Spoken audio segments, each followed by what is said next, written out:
खानपुर महर शहर की अटकल 50,000 शहरी आबादी तोड़े मुख़्तलिफ़ इलाइक़नि खां ईंदड़ माण्हुनि जी सहूलत लाइ लखें रुपयनि जी लागत सां दुबई पुल जे नाले सां जोड़ायल पुल कुछ ही सालनि अंदरि टुटणु शुरू थी वई आहे।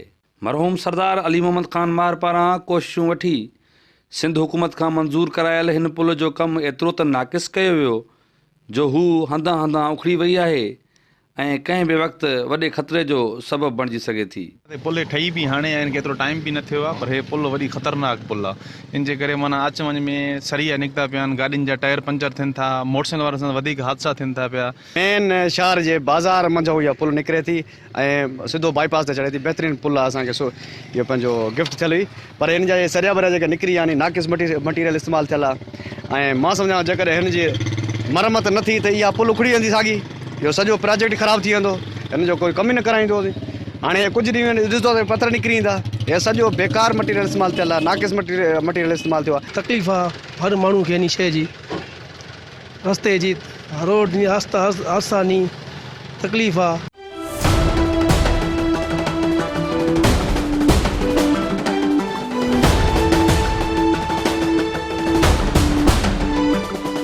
खानपुर महर शहर जे बम्बली पुल ते वाक़े बाईपास वेझो जोड़ायल हिन पुल वसीले शहरी ट्रैफ़िक जे आज़ार खां बचंदे हिन ई पुल खां गुज़र करे मुख़्तलिफ़ इलाइक़नि ॾांहुं सफ़र कनि था ऐं मुख़्तलिफ़ इलाइक़नि जा माण्हू बि शहर अचण लाइ ख़ासि तौर ते उन ई पुल खां सफ़र करे अचनि था।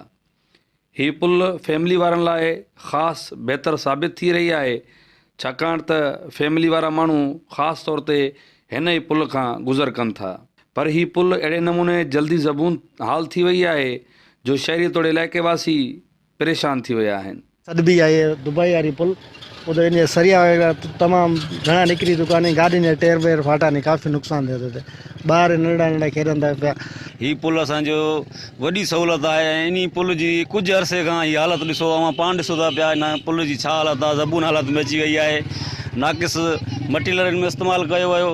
हाणे अवी पाण हिन खे ॾिसो था पिया थी पुल जी हालत छा आहे, असां वरी तकलीफ़ में गुज़ारियूं था। असां इहो मुतालबो कयूं था महिरबानी के फौरी तौर इन कार्रवाई कई वञे ऐं नोटिस वरितो वञे।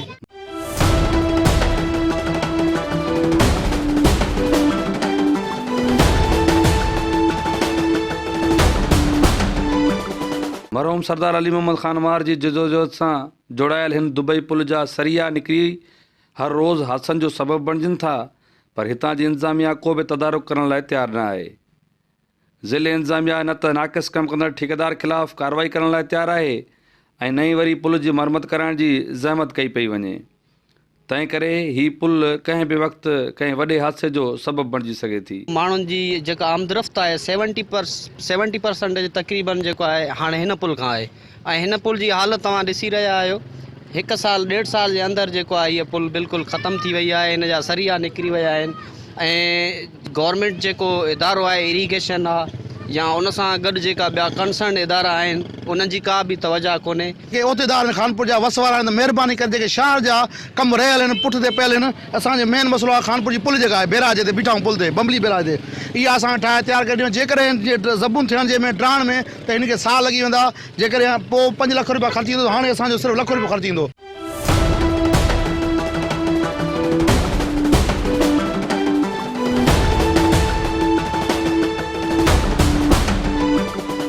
PPM ने सरदार मोहम्मद बख्श ख़ान महर, सूबाई सलाहकार मीर बंगुल ख़ान महर ऐं मरहूम सरदार अली मोहम्मद ख़ान महर जे फर्ज़ंद PP अॻवान सरदार अहमद अली ख़ान महर खे घुर्जे त पुल जी ज़बून हाली जो नोटिस वठनि त जीअं शहरनि जी सहूलत लाइ जोड़ायल हीउ पुल हमेशह लाइ शहरनि लाइ सहूलत जो ज़रियो बणिजी रहे। पुल वसीले तक़रीबन 70% जेका हितां जी आबादी आहे उहा हितां गुज़र करे मुख़्तलिफ़ शहरनि में सफ़र करे थी पई ऐं जेकॾहिं हीउ पुल ड्रही पई त हितां जा जेका शहरी आहिनि ॿिटे अज़ाब में अची वेंदा। तंहिं करे हिन मुतालबो कयो आहे त इंतिज़ामिया फौरी तौर ते नोटिस वठी करे हिन पुल जी जेको मरमती कमु कराए त जीअं हितां जा जेका रहवासी आहिनि, हितां जा जेका शहरी आहिनि जेको हितां गुज़र कनि था पिया मुख़्तलिफ़ शहरनि ॾे, उहो सिलसिलो जारी रही सघे। कैमरामैन अलीजान सां गॾु साहिल काज़ी, सिंध TV न्यूज़, खानपुर महर।